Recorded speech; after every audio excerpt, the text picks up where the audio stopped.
తొలి రాత్రి మధురమైన అనుభూతులు రావాలంటే ఏం చేయాలి అని అడుగుతున్నారు. ఇది వ్యక్తిగత విషయం. ఒకటి తొలి రాత్రి, ఒకడికి కాళరాత్రి కావచ్చు.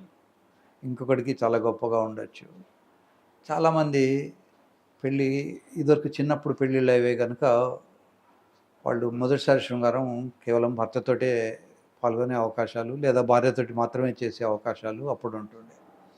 ఇప్పుడు లేట్ మ్యారేజెస్ కనుక ఒక్కొక్కసారి 40-42 ఏళ్లకు కూడా పెళ్ళిళ్ళు చేసుకుంటున్నారు. ఆ 40-42 ఏళ్ళు అతను వర్జిన్‌గా ఉండడమో, అమ్మాయి వర్జిన్‌గా ఉండడమో ఉండే అవకాశాలు తక్కువ ఉంటాయి. కనుక ఫస్ట్ నైట్‌లో పిచ్చి పిచ్చి ప్రశ్నలు ఒకళ్ళనొకళ్ళు అడుక్కోకూడదు. నీకెవరైనా బాయ్ ఫ్రెండ్స్ ఉన్నారా? లేదా నీకెవరైనా గర్ల్ ఫ్రెండ్స్ ఉన్నారా? ఇట్లాంటి ఆరాలు తీసుకొని, నీకేమైనా అఫైర్ ఉండిందా ఇదివరకు? ఇట్లాంటి పిచ్చి డిస్కషన్స్ మానేసుకొని వన్ షుడ్ యాక్సెప్ట్ ఓపెన్లీ.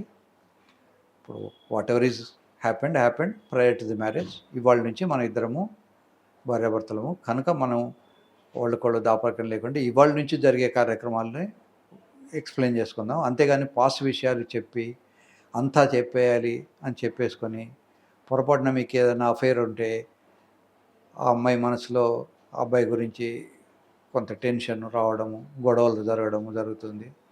అబ్బాయి కనుక అమ్మాయి చేస్ట్ కాదనే ఆలోచనలు వస్తే అతను కూడా అమ్మాయిని హింసించడము, అత్త వాళ్ళంతా హింసించడం జరుగుతుంది. పెళ్ళి అనేది హైలీ డిమాండింగ్ సిచ్యువేషన్.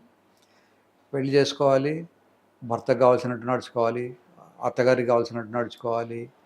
ఈ ఇంట్లో పెరిగిన వాతావరణంలో ఉన్న traditions are different from other house. ఆ హౌస్లో ఉన్న వాటిని అడ్జస్ట్ అవ్వాలి. There are so many things. In addition to that నాకు అఫేర్ ఉంది అని అమ్మాయి కానీ అబ్బాయి కానీ చెప్పారనుకోండి, it becomes much more nuisance. కనుక అట్లాంటి ఏమన్నా ఉంటే చెప్పకూడదు, వీళ్ళు కూడా అడగకూడదు. సో మనం ఎవరేమో సత్యహరిశ్చంద్రులం కాదు.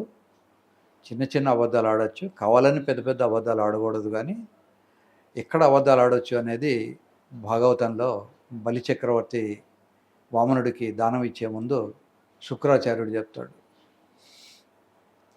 వైవాహికములందు పెళ్ళిళ్ళలో చిన్నపాటి అబద్ధాలు ఆడొచ్చినట్టు.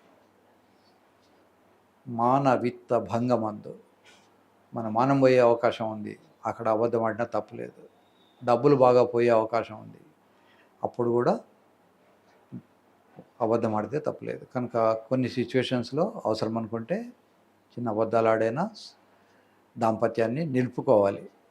అంతేగాని నేను ఉన్నట్టు చెప్పేశాను, అన్నీ చెప్పిన తర్వాత ఇంకేముంది గొడవలు తప్పితే. కనుక అన్నీ చెప్పక్కర్లేదు.